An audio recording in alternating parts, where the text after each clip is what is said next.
because I'm a potato. Oh, good. My slow clap processor made it into this thing. So we have that. Since it doesn't look like we're going anywhere, well, we are going somewhere, alarmingly fast actually. But since we're not busy other than that, here's a couple of facts. He's not just a regular moron. He's the product of the greatest minds of a generation, working together with the express purpose of building the dumbest moron who ever lived. And you just put him in charge of the entire facility. Good, that's still working. Hey, just in case this pit isn't actually bottomless, do you think maybe you could unstrap one of those long fall boots of yours and shove me into it? Just remember to land on one foot.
because we want the best. And you are it. So, who is ready to make some science? I am. Now, you already met one another on the limo ride over, so let me introduce myself. I'm Cave Johnson. I own the place. That eager voice you heard is the lovely Carolyn, my assistant. Rest assured, she has transferred your honorarium to the charitable organization of your choice. Isn't that right, Carolyn? Yes, sir, Mr. Johnson. She's the backbone of this facility. Pretty as a postcard, too. Sorry, fellas. There's 1,000 tests performed every day here in our enrichment spheres. I can't personally oversee every one of them, so these pre-recorded messages will cover any questions you might have and respond to any incidents that may occur in the course of your science adventure. Your test assignment will vary depending on the manner in which you have bent the world to your will. Those of you helping us test the repulsion gel today, just follow the blue line on the floor. Those of you who volunteered to be injected with praying mantis DNA, I've got some good news and some bad news. Bad news is we're postponing those tests indefinitely. Good news is we've got a much better test for you. Fighting an army of mantis men. Pick up a rifle and follow the yellow line. You'll know when the test starts.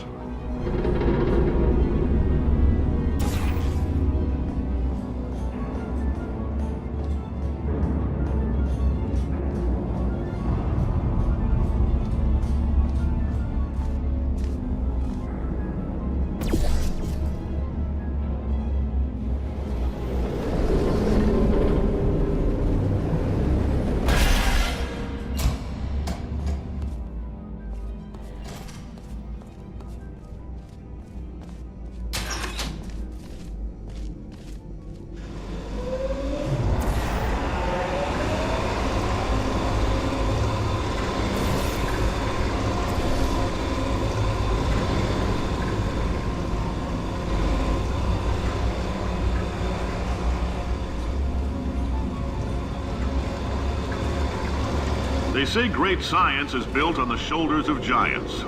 Not here. At Aperture, we do all our science from scratch. No hand-holding.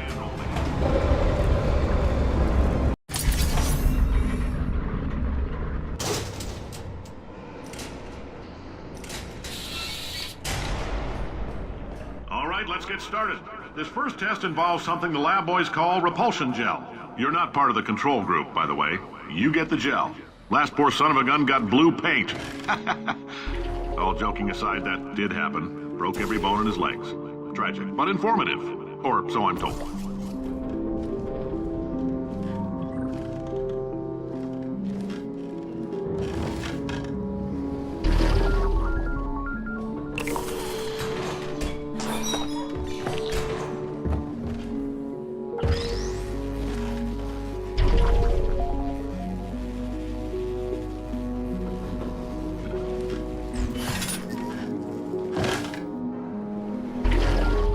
Boys just informed me that I should not have mentioned the control group.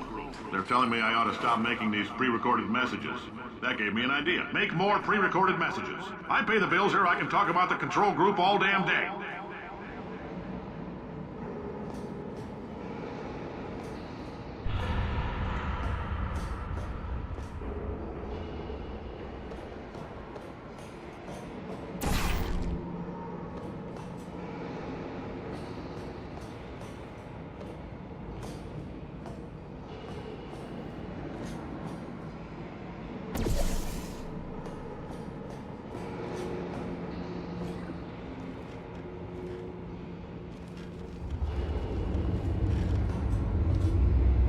For this next test, we put nanoparticles in the gel.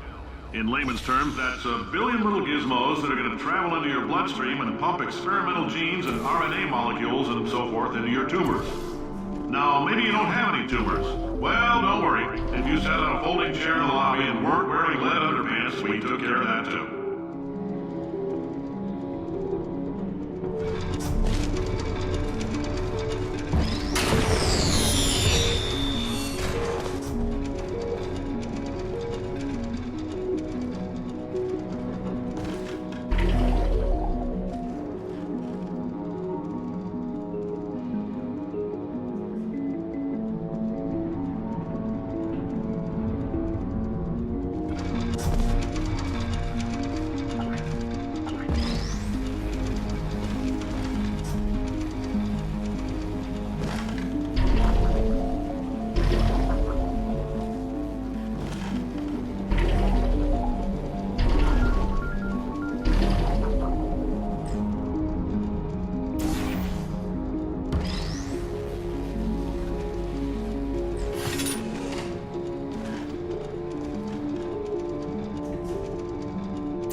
Oh, in case you got covered in that repulsion gel, here's some advice the lab boys gave me.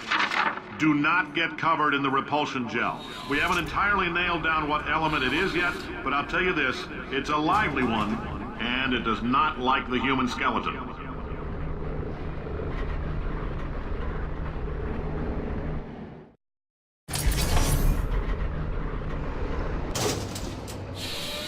All these science spheres are made of asbestos, by the way. Keeps out the rats. Let us know if you feel a shortness of breath, a persistent dry cough, or your heart stopping, because that's not part of the test. That's asbestos. Good news is the lab boys say the symptoms of asbestos poisoning show a median latency of 44.6 years. So if you're 30 or older, you're laughing. Worst case scenario, you miss out on a few rounds of canasta. Plus, you forwarded the cause of science by 3 centuries. I punch those numbers into my calculator, it makes a happy face. I like your style. You make up your own rules, just like me. Bean Counter said I couldn't fire a man just for being in a wheelchair. Did it anyway. Ramps are expensive.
That coffee we gave you earlier had fluorescent calcium in it so we can track the neuronal activity in your brain.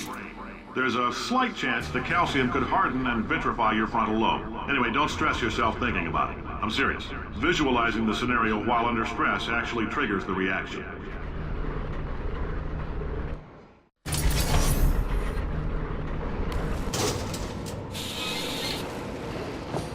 Now, if you're part of control group Kepler-7, we implanted a tiny microchip about the size of a postcard into your skull. Most likely you've forgotten it's even there. But if it starts vibrating and beeping during this next test, let us know. Because that means it's about to hit 500 degrees, so we're going to need to go ahead and get that out of you pretty fast.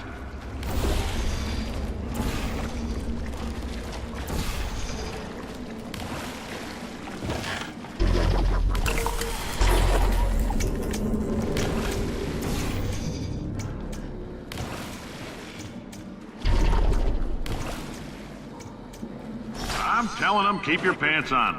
All right, this next test may involve trace amounts of time travel. So, word of advice, if you meet yourself on the testing track, don't make eye contact. Lab boys tell me that'll wipe out time. Entirely.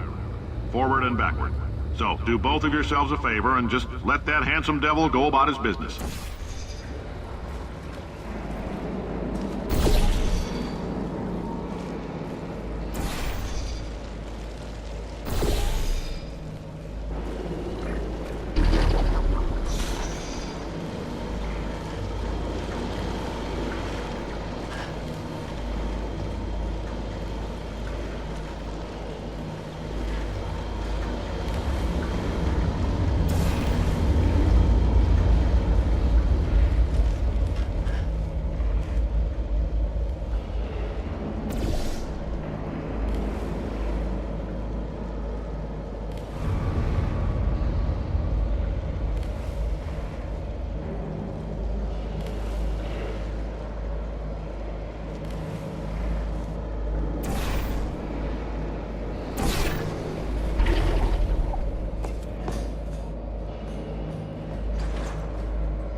It means you're taking a long time on the catwalks between tests. The lab boys say that might be a fear reaction. I'm no psychiatrist, but coming from a bunch of eggheads who wouldn't recognize the thrill of danger if it walked up and snapped their little pink bras, that sounds like projection. They didn't fly into space, storm a beach, or bring back the gold. No, sir, we did. It's you and me against the world, son. I like your grit. Hustle could use some work, though. Now let's solve this thing.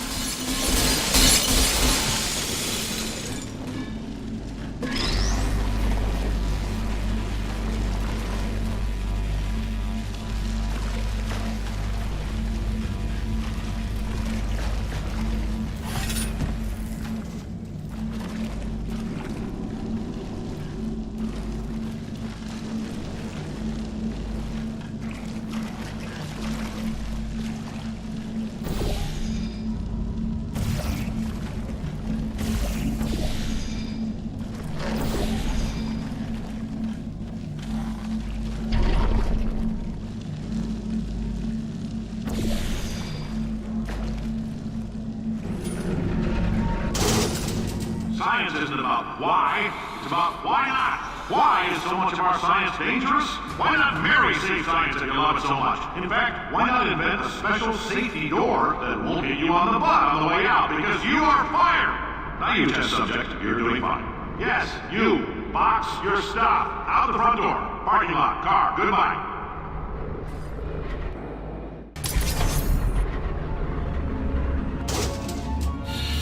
Congratulations! The simple fact that you're standing here listening to me means you've made a glorious contribution to science. As founder and CEO of Aperture Science, I thank you for your participation and hope we can count on you for another round of tests. We're not going to release this stuff into the wild until it's good and damn ready, so as long as you keep yourself in top physical form, there'll always be a limo waiting for you. Say goodbye, Carolyn. Goodbye, Carolyn. She is a gem.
Greetings, friend. I'm Cave Johnson, CEO of Aperture Science.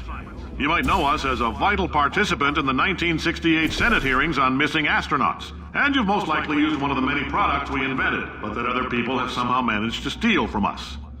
Black Mesa can eat my bankrupt... Sir, the testing? Right. Now you might be asking yourself, Cave, just how difficult are these tests? What was in that phone book of a contract I sent? Oh, hi. Say, you're good at murder. Oh, thanks. Did you feel that? That idiot doesn't know what he's doing up there. This whole place is going to explode in a few hours if somebody doesn't disconnect him. I can't move, and unless you're planning to saw your own head off and wedge it into my old body, you're going to need me to replace him. We're at an impasse. So what do you say? You carry me up to him and put me back into my body, and I stop us from blowing up and let you go. No tricks. This potato only generates 1.1 volts of electricity. I literally do not have the energy to lie to you. Even if I am lying, what do you... Wow! You stabbed me! What is wrong with you? Oh, do you have a multimeter? Never mind. The gun must be part magnesium. It feels like I'm outputting an extra half a volt. Keep an eye on me. I'm going to do some scheming. Here I go. Oh, where are we? How long have I been out? That extra half volt helps, but it isn't going to power miracles. If I think too hard, I'm going to fry this potato before we get a chance to burn up in the atomic fireball that little idiot is going to...